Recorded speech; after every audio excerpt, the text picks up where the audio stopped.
Традыцыйная лінейка ў антопольскай дапаможнай школе-інтэрнаце Драгічынскага района прайшла асабліва ярка і ўрачыста.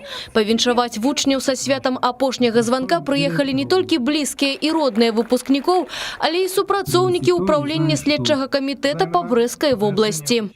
Хочется пожелать вам целеустремленности, уверенности в себе, быть готовым, что вы будете открывать для себя новые какие-то моменты открытия.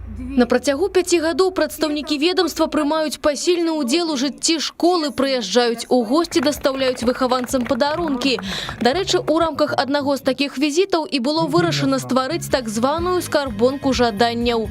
Дзеці загадваюць жаданні, а праваахоўнікі прыкладаюць усе намаганні, каб ніводнае, нават самае складанае, не засталося па-за увагай.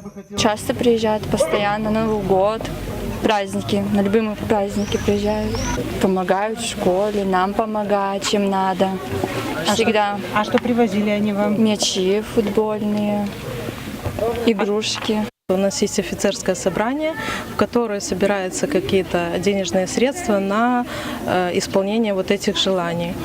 Каждый ребенок писал, кто-то пенал, кто-то хочет куклу, кто-то хочет развлекательную игру. И мы по списку, нам директор школы предоставил, и мы все это закупили. 124 выхаванцы з асаблівасцямі псіхафізічнага развіцця на працягу бягучага года займалася ў сценах навучальнай установы.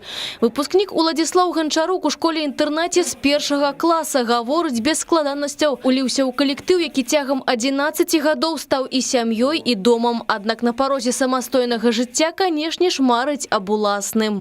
Настоящий мужчина должен посадить дерево, построить дом и вырастить сына. Ну, я думаю, у меня все получится. Буду стремиться к этому.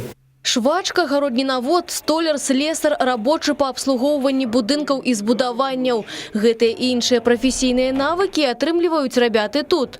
Падрыхтаваць іх да самастойнага жыцця, даць неабходныя веды, дапамагчы з выбарам будучай прафесіі. Задача педагогаў, якія штодзённа працуюць над пастаўленай задачай. Это дети, обделенные судьбой, обиженные здоровьем, которым необходима помощь, поддержка со стороны взрослых педагогов. И мы стараемся это сделать, реализовать те проекты, те задумки, те программы, которые у нас есть. И помочь детям стать на их жизненный путь.